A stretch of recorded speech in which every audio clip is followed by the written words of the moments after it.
The bright lights of the Galactic Confederation Council chamber dimmed as the emergency signal flashed. For 3,000 years, the Grand Hall had hosted peaceful talks between the 347 member species. Today, that peace was about to break. Captain Frank Miller sat in his command chair on the bridge of the Northern Star.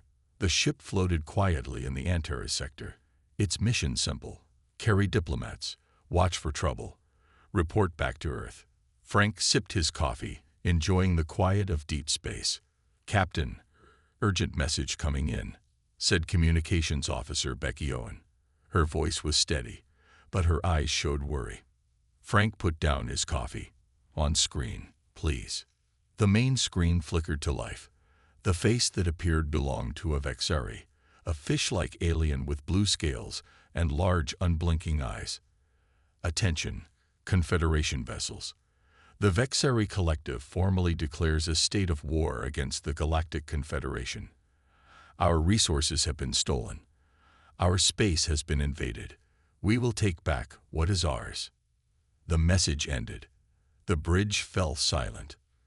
"Well," Frank said after a moment, "that's going to mess up my lunch plans." Becky looked at him with surprise. "Captain, the Vexari just declared war. The first war in 3,000 years. Frank nodded. "Yes, I heard them. Send a message to Earth Command. Then find out where the nearest Vexari ships are. I want to know if we're in immediate danger." While his crew jumped to action, Frank felt oddly calm.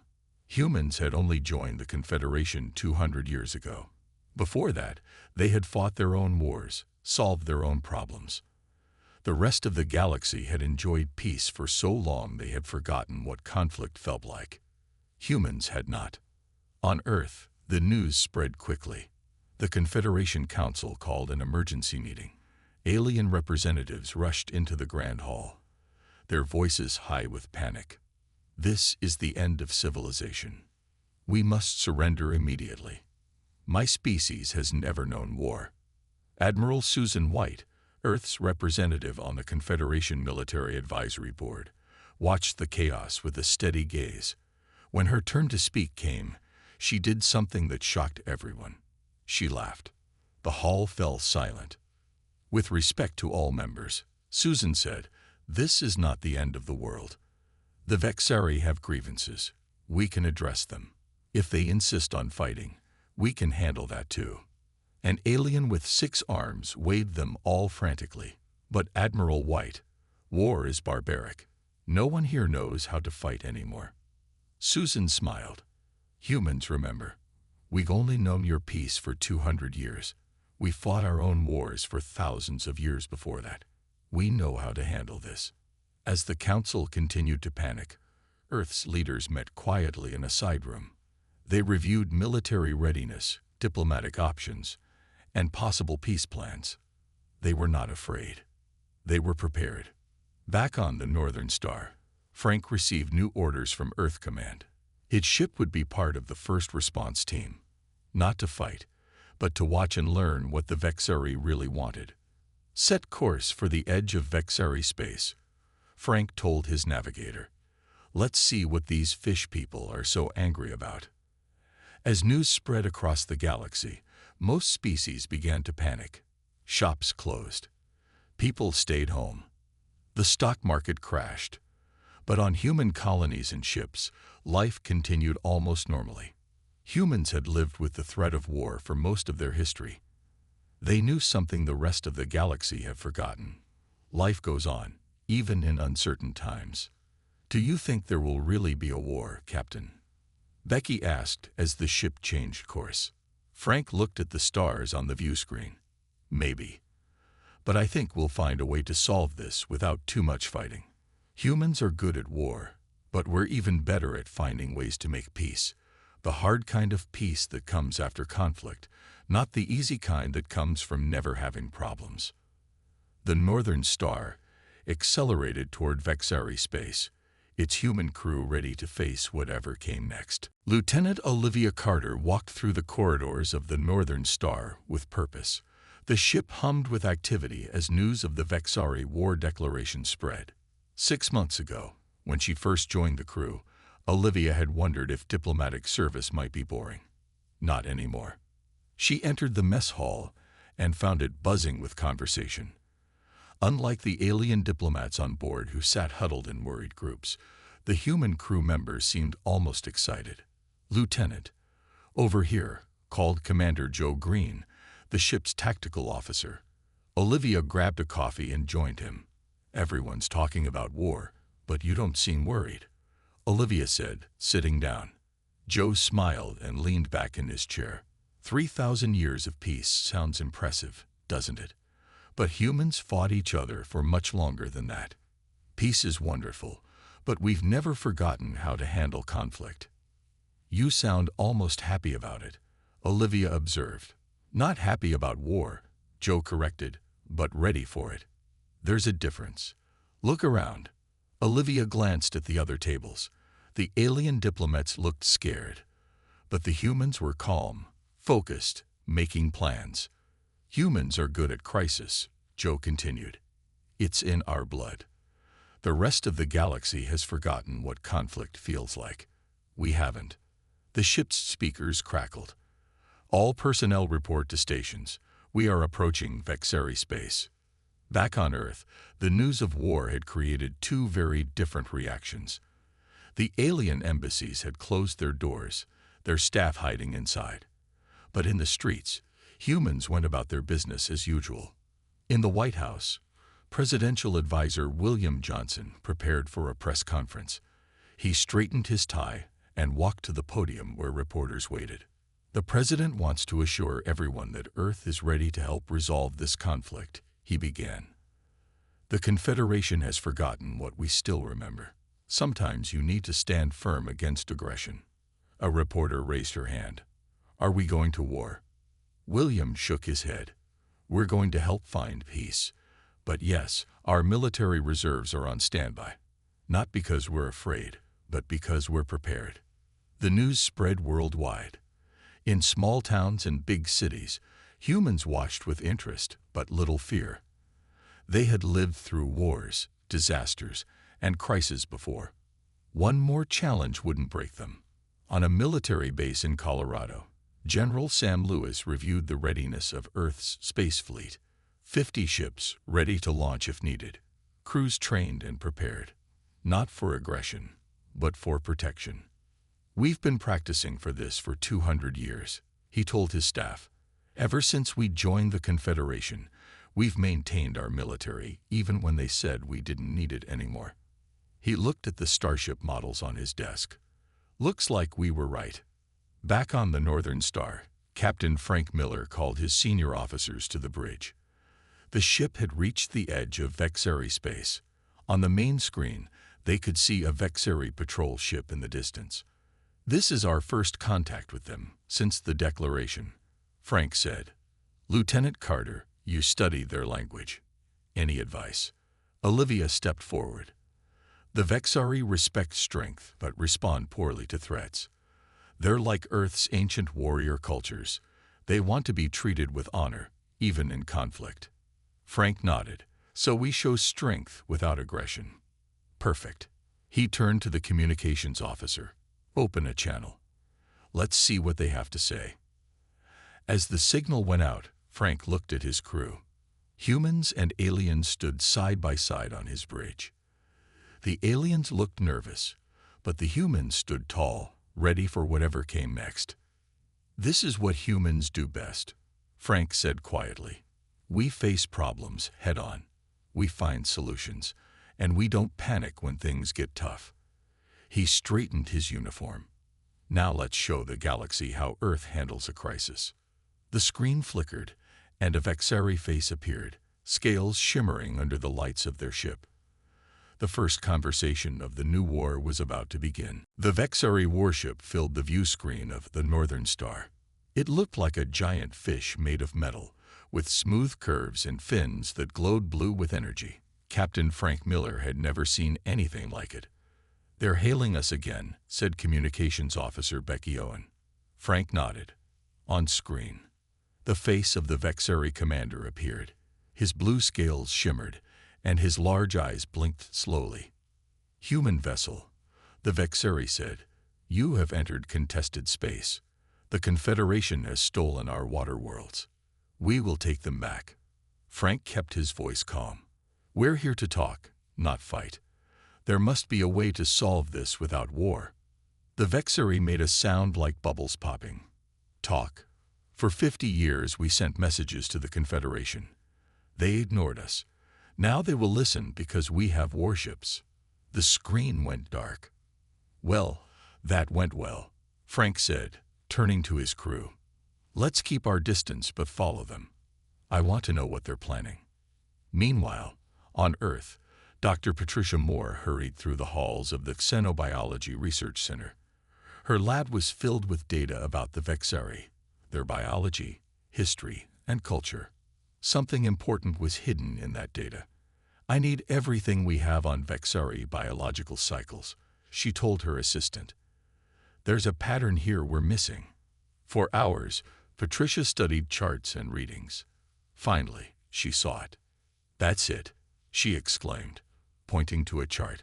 "The Vexeri have a biological cycle every 700 years. Their bodies produce hormones that make them more aggressive and territorial during this time." Her assistant looked confused. "But why didn't the Confederation know about this?" Patricia shook her head. "Because the Vexeri joined the Confederation 650 years ago. This is the first time this cycle has happened since they joined. The Confederation ignored the warning signs because they've forgotten what aggression looks like." She grabbed her phone. "I need to talk to Earth Command right away." In space, 3 Vexeri warships surrounded a Confederation outpost. The outpost, built on a small moon, was home to scientists from 15 different species. None of them had ever seen a weapon fired in anger. Captain George Taylor of the Earth Defense Force watched from his ship, the Guardian. He had been sent to assess the Vexeri threat.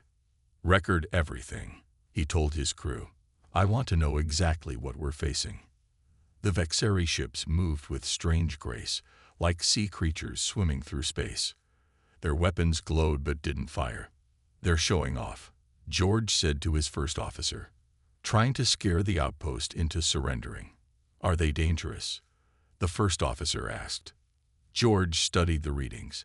"They have impressive technology, but no actual combat experience. Their tactics are all theory, no practice. They've never fought a real war." Back at the Confederation Council, chaos continued. Representatives argued about what to do. Some wanted to surrender the disputed planets immediately. Others wanted to try to reason with the Vexeri. Admiral Susan White listened to them all, then stood up. "The Vexeri are in a biological cycle that increases their aggression," she announced. "Dr. Moore from Earth has confirmed this. They're not evil. They're following their biology. But we can't just give them whatever they want." An alien with antenna waved them nervously. "What do you suggest, Admiral?" "We have no military." Susan smiled. "You don't, but we do. Earth will handle this. Not by fighting, unless we have to, but by showing strength. The Vexeri respect strength." She turned to her aide. "Contact Captain Miller and Captain Taylor. Tell them to position their ships between the Vexeri and the outposts. Don't fire first, but don't back down either." As her orders went out, Susan looked around the council chamber. 3,000 years of peace is wonderful, but sometimes you need to remember how to stand up for yourself. She straightened her uniform, and that's something humans never forgot. Ambassador Henry Ross fixed his tie and checked his reflection in the mirror. Today would be a historic day. The first face-to-face meeting with an alien species that had declared war on the Galactic Confederation in 3,000 years. "Are you sure about this, sir?" asked his assistant, looking worried. "The Vexeri might try to capture or kill you." Henry smiled. "That's why we're meeting on neutral ground. And that's why Major Edwards and his team will be nearby." He picked up his briefcase. "Sometimes you just need to talk to people directly." The meeting was set on Space Station Omega, a trading hub at the edge of Confederation space. As Henry's shuttle approached, he could see the massive Vexeri ship already docked there. It looked like a giant blue whale made of metal. Nancy Young, Earth's top expert on alien cultures, sat beside Henry. "Remember," she said, "the Vexari respect straight talk. Don't use fancy diplomatic language. Be direct." Henry nodded. "Direct is my specialty." The Confederation Council had been shocked when Henry suggested this meeting. Talk to them. While they threatened war, they had asked. But Earth's leaders had backed him. Sometimes, the old human ways worked best. Inside the station, a small room had been prepared. The gravity was set slightly higher, and the air more humid to make the Vexari comfortable. Major Paul Edwards and 4 security officers stood at attention near the walls, their faces calm but alert. The door opened, and 3 Vexari entered. They moved with a swimming motion, their bodies covered in blue scales that shimmered under the lights. The leader was massive, nearly 8 feet tall. "I am Shulik Sarai, war leader of the Vexari Collective," the large alien said, his voice deep and bubbling. Henry stepped forward and gave a slight bow. "I am Henry Ross, ambassador from Earth." He gestured to the table. "Shall we talk?" Shulik Sarai seemed confused. He had expected fear or anger, not this calm invitation. Slowly, he moved to the table and sat down, his large eyes blinking. "You are not afraid?" he asked. "Should I be?" Henry replied with a small smile. "We have declared war on your confederation." Henry nodded. "Yes, and I'd like to understand why. Not the official reasons. I've read those. I want to know what's really bothering you folks." The translator struggled with the casual phrase, but the meaning came through. Shulk Sarai's fins rippled in surprise. "You wish to know our true grievances, not to make demands. I figure we should understand the problem before we try to solve it," Henry said. For the next 2 hours, Shulk Sarai spoke. He described how Confederation ships had been harvesting water from planets on the edge of Vexari space, planets rich in special minerals the Vexari needed during their biological cycle. He explained how they had filed complaints for decades, only to have them lost in bureaucracy. When he finished, Nancy Young did something unexpected. She stood up and bowed deeply to Shulik Sarai. "On behalf of the Confederation, I apologize for this injustice," she said. "We failed to understand the importance of these worlds to your people." Shulik Sarai's fins fluttered in surprise. "You apologize?" Henry leaned forward. "The Confederation has been at peace so long they've forgotten how to handle disagreements properly. But humans remember. We know that sometimes you need to acknowledge when mistakes have been made." "And then?" Shul Sarai asked. "And then we fix it," Henry said simply. "Not with war, if we can help it, but with better agreements and clear understanding." As the meeting continued, the tension in the room slowly dropped. By the end, Shulk Sarai had agreed to a second meeting. It wasn't peace yet, but it was a start. As they left, Nancy whispered to Henry, "That went better than expected." Henry nodded. "People, or fish people, just want to be heard. Sometimes, that's the most important first step." Admiral Daniel Harris stood on the bridge of his flagship, the Defender, watching as the Third Fleet moved into position. 20 Earth ships formed a protective line near the threatened Confederation outposts. They didn't advance toward Vexari space, but they didn't retreat either. All ships in defensive formation, Admiral reported his second-in-command. Daniel nodded. "Good. Now we wait." While Ambassador Ross handled the talking, Earth's military handled the protection. The rest of the Confederation had been shocked when Earth deployed ships. They had called it escalation and provocation. But Daniel knew better. Sometimes, the best way to avoid a fight is to show you're ready for one, he told his officers. On the smaller ship Rising Dawn, Commander Linda Martinez watched the Vexari vessels through her view screen. 3 blue ships shaped like giant fish hovered near the edge of their formation. They looked dangerous with their glowing weapons, but they kept their distance. "They're testing us," Linda said to her crew. waiting to see what we'll do. She turned to her communications officer. Open a channel to the Lid Vexari ship. The young officer looked surprised. Ma'am, we're supposed to avoid contact unless. I know the orders, Linda said with a smile. But I think it's time we had a chat. Diplomat to diplomat. The screen flickered, and a Vexari face appeared. The alien looked surprised to receive a call. This is Commander Linda Martins of the Earth vessel Rising Dawn, she said clearly. Who am I speaking with? The Vexari's fins fluttered. I am Sub-Commander Xel Terran of the Vexari Collective. Linda smiled. I wanted to discuss rules of engagement with you, Sub-Commander.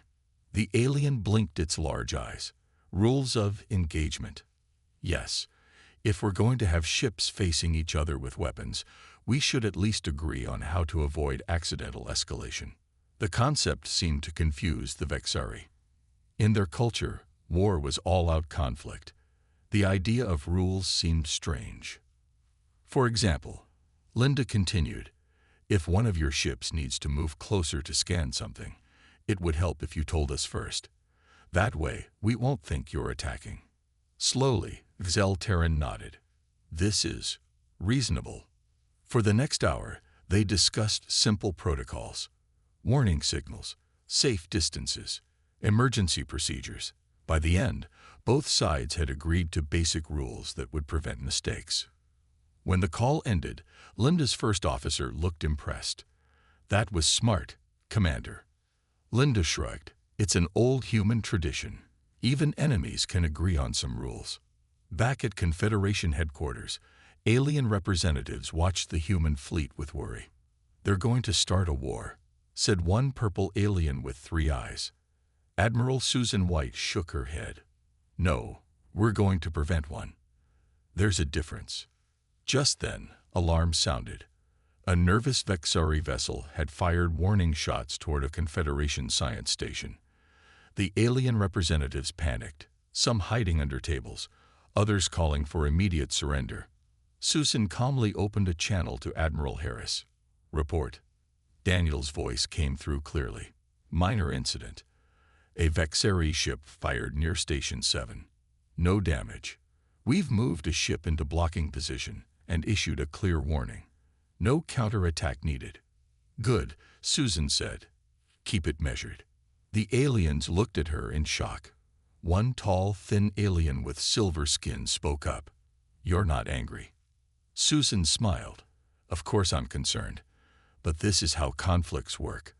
There are bumps along the way. The key is not to overreact. As she spoke, reports came in from the diplomatic meeting. Ambassador Ross had made progress. The Vexari had legitimate concerns that could be addressed. See, Susan told the council, while we show strength through our ships, we also show wisdom through our diplomats. That's the human way. The alien representatives began to understand. The humans weren't treating war as the end of civilization. They were treating it as a problem to be solved, not with fear, but with both strength and wisdom. 1 week after the first meeting with the Vexari, Earth deployed its specialized conflict resolution team. Dr. Richard Baker led the team as they set up in a conference room on Space Station Omega. Maps, charts, and data screens covered the walls. The key, Richard told his team, is to find solutions where both sides can win something. Richard had spent his life studying how different species solved problems.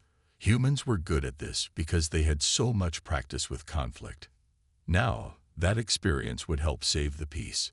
Captain Karen Scott from the Diplomatic Corps worked beside him. She spread out a star map showing the disputed water planets. The Vexari can't just back down without losing status, she explained to the team.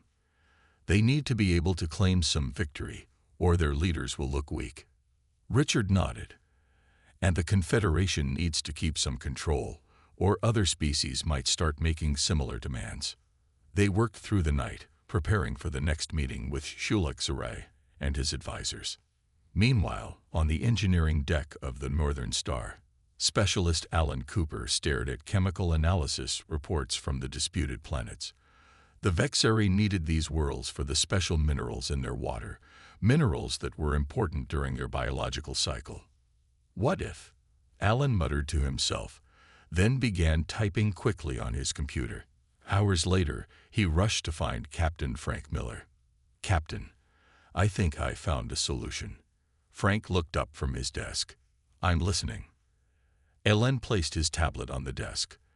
"The Vexari don't actually need all the water from those planets. They just need certain minerals in the water." He pointed to chemical formulas on the screen. "We can build special filters that collect just these minerals for the Vexari, while letting the Confederation continue using the water." Frank studied the data. "Interesting. Can we make enough filters quickly?" Alan nodded excitedly. Earth's factories could produce them in weeks. Each Vexari ship could carry enough to supply their whole population for their biological cycle. Frank stood up. "Get this to Dr. Baker's team immediately. This could be exactly what we need." The next day, the human team met with the Vexari again. This time, they brought detailed proposals, not just words. Richard began the meeting by acknowledging the legitimacy of Vexari concerns. "Your people have been ignored for too long," he told Shulixarai. "That was wrong, and it will change." Shulixarai's fins moved slowly, showing cautious approval. Then Karen spoke about boundaries. "However, taking planets by force isn't the answer. We need solutions that respect both sides." The Vexari leaders bristled at this, their scales darkening with anger. But then Alan stepped forward with his filter proposal. "Your people need these specific minerals," he said, showing the chemical formulas. "What if we helped you extract just what you need, while sharing the rest of the resources?" Shulixarai studied the proposal. "You would give us this technology?" "Yes," Richard said, "and priority access to certain systems during your territorial cycle. In exchange, you withdraw your war declaration and work within Confederation rules." The Vexari leaders conferred among themselves, speaking in bubbling sounds too fast for the translators to catch. Finally, Shulixarai turned back to the humans. "You acknowledge our strength, yet do not fear us. You offer compromise, yet stand firm on your defensive positions." His large eyes blinked slowly. "This is not what we expected." Ambassador Henry Ross, who had been quietly watching, stepped forward. "That's because we remember what you're just learning and they've forgotten. Conflict doesn't have to mean destruction. It can lead to better understanding." For the first time, Shulixarai made a sound that the translators identified as laughter. "Humans are strange. You treat war as a conversation." Henry smiled. "Sometimes the loudest voices just want to be heard. We heard you. Now let's solve this together." As the meeting continued, a new plan took shape. It wasn't perfect, but it was better than war. And both sides could claim it as a win. 2 months after the Vexari declared war, representatives from all species gathered in the Grand Confederation Council chamber. The massive room buzzed with excited conversation. Everyone was there to witness history. Captain Frank Miller stood at the back of the hall, watching with a small smile. His ship, the Northern Star, had been at the center of the crisis from the beginning. Now he was here to see its end. "Quite a change from 2 months ago," said Lieutenant Olivia Carter, standing beside him. Frank nodded. "Amazing what a little understanding can do." At the front of the hall, a large table had been set up. On one side sat Shulixarai and 3 other Vexari leaders. Their blue scales shimmered under the bright lights. On the other side sat Ambassador Henry Ross, Admiral Susan White, and Dr. Richard Baker. The head of the Confederation Council, a tall alien with silver skin, stepped forward. "Today," he announced, "we witnessed the formal end of the first war declaration in 3,000 years." Shulixarai rose from his seat. His voice carried through the hall. "The Vexari Collective hereby withdraws its declaration of war against the Galactic Confederation." A cheer went up from the gathered representatives. Many had feared this day would never come. In exchange, Shulixarai continued, The Confederation recognizes the special status of the 7 water worlds in the Antares sector. During the Vexari biological cycle, our ships will have priority access to these worlds. Henry Ross then stood. And Earth will provide the mineral extraction technology that will allow both Vexari and Confederation needs to be met. The silver-skinned council head beamed. Let the agreement be recorded. Peace is restored. As the two sides signed the formal documents, aliens throughout the hall discussed the miracle that had occurred. War had been avoided. Peace had returned. Frank looked around at the celebrating aliens. They're acting like it's the end of the world that didn't happen. Olivia laughed. For them, it was. They've never known anything but peace. Maybe that's not always a good thing, Frank said quietly. Sometimes you need to remember how to solve problems, not just avoid them. After the signing, a reception was held. Aliens from dozens of species approached the humans, full of questions and thanks. How did you stay so calm? Asked one. Weren't you afraid of war? Asked another. How did you know what to do? Asked a third. Admiral Susan White found herself surrounded by alien representatives. She raised her hand for quiet. Peace isn't the absence of conflict, she explained. It's the ability to resolve conflict without destruction. Humanity hasn't known perfect peace for most of our history, but we've learned something valuable from our struggles: resilience. In the weeks that followed, the Galactic Confederation began to change. With Earth's help, they established a new department for addressing grievances before they became crises. The humans, with their unique experience of both war and peace, became teachers to species far older than themselves. 1 month later, Captain Frank Miller stood on the bridge of the Northern Star as it prepared to leave orbit around the first of the water worlds. Below, human engineers worked alongside Vexari specialists, installing the new mineral extractors. It's strange, Frank said to his crew.